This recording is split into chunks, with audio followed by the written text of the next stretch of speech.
You're listening to Mr. Credit on San Diego 1700 with local credit expert Derek Evans. Now, live in studio, Mr. Credit.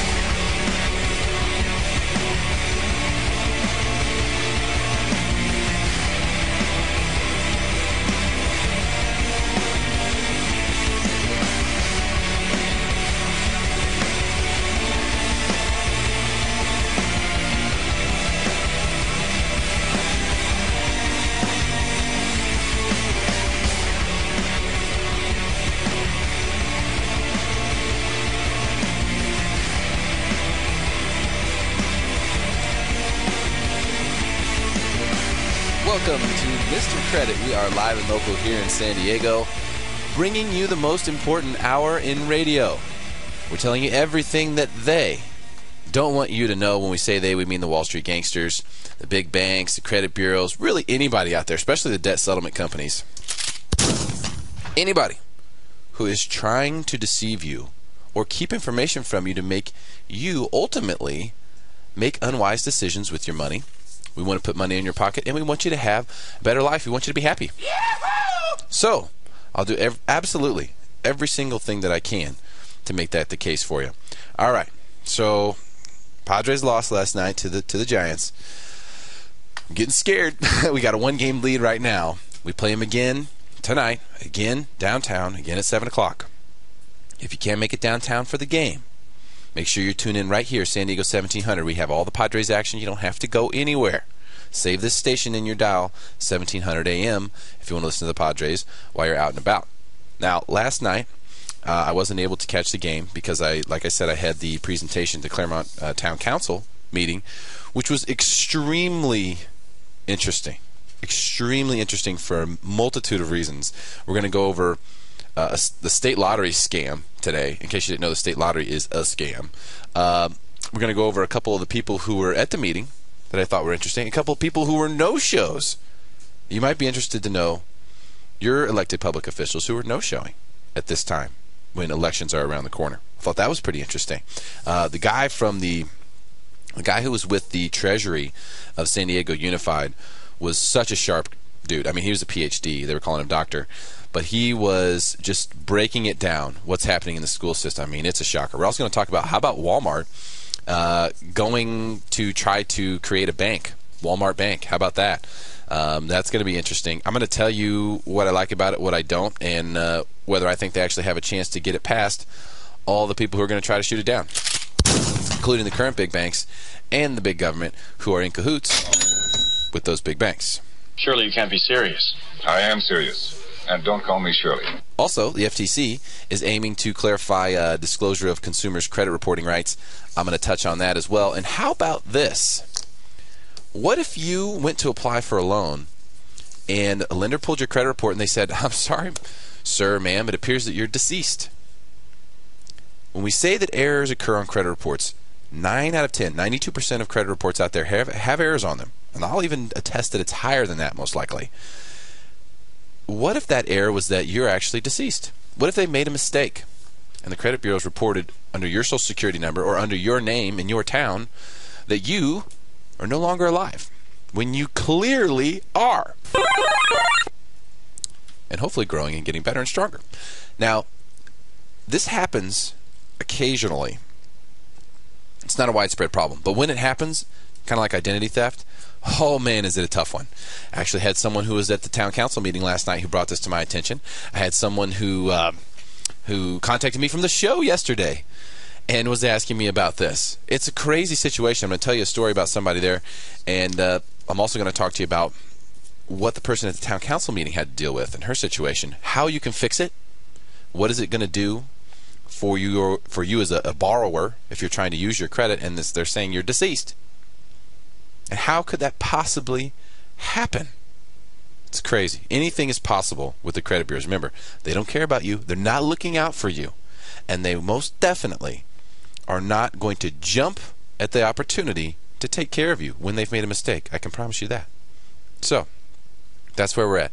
Let's do a little good luck applause. for the Padres tonight. Come on, guys. I don't want to see this thing get evened up. If we can win tonight, then we're up 2 games, and that makes me feel a lot better. Really, really, really hoping that we can at least win tonight so we don't have to sweat it out over the weekend. But here we go. So Claremont Town Council last night, very interesting situation. The first thing I thought that would be interesting to note was that Congressman Susan Davis, who I have, by the way, been trying to get on the show like crazy. Really? Yes, because she's been everywhere. Everyone thinks she's great. I keep hearing all these good things. Hey, I want to see for myself. I literally want to bring her on the show and say, hey, let's talk about your agenda. And I'll just shoot you my feedback. I gave an open invitation. Same thing for the mayor, Jerry Sanders. Did the same thing. Very, not cold, but very, neutral responses. They got nothing back from Susan Davis. However, her representatives was there last night. Also, Congressman Bill Bray's representative was there last night. He seemed to be a pretty smart dude. The state senator, Christine Kehoe, her representative was there last night. However, Assemblywoman Lori Saldana, her representative, was a no-show. So that's a shame. The city attorney's office had a representative there. Mayor Jerry Sanders, his representative, didn't make it. I mean, we're not talking about the mayor not making it. We're saying his representative didn't make it. I think that looks terrible.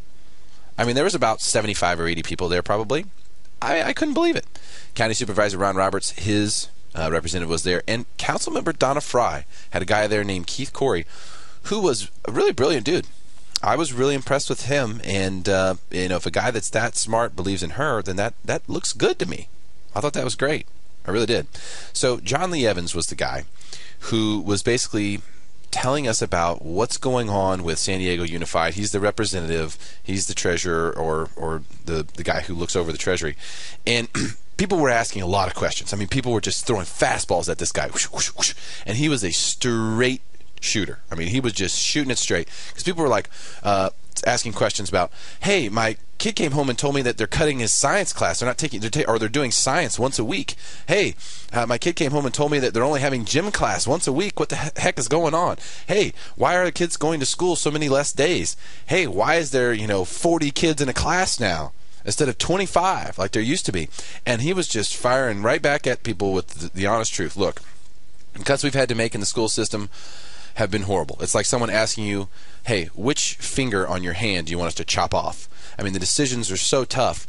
He said that they've just had to make cuts. There's just no way around it. Someone posed the question, hey, what about the state lottery? Hundreds of millions of dollars flowing through there. When they brought it to the table, the idea was it was going to help fund money for the schools. Is that happening or isn't it?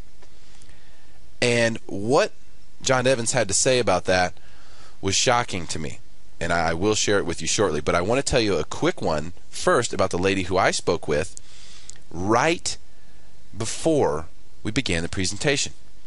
She came to me and she started asking me questions about her credit. She said, hey, I got a notice that I'm being sued. They sent me a letter in the mail and they said, hey, we're suing you. We're taking you to court. We're going to garnish your wages. And I got a little bit deeper into her situation, and basically she hadn't been making payments on her credit cards for 2 years. 2 years. So I was surprised, obviously, that she hadn't been sued sooner. It would have made a ton of sense for her to have been sued a year and a half ago. But that hadn't happened yet. And, like I said, these companies are very good at feeling out who they can sue and who they can't, or who's likely to pay them if they sue. They know all that stuff. So they've sued her now, and we started talking, and she had over $60,000 in credit card debt and was working a job, in the school district, making a little over $30,000 a year. So right away I know, you have no other income streams, you automatically qualify for Chapter 7 bankruptcy. Remember, if your income is below the median levels, and I don't have the exact numbers, but I know I think the median level for a single individual is 40-something thousand, so let's call it 40,000. I know she's below it. You automatically qualify for Chapter 7. You can delete all that stuff. You can save your credit. I mean, without looking at her report, I know she hasn't made payments in years. I know her credit score is in the low 500s, maybe the high 400s. I know that. I already know it. She didn't have a car loan either. I said, look, ma'am, we've got a perfect solution for you. Here's what you need to do. I want you to call William McDonald right now. He's the best bankruptcy attorney in Southern California.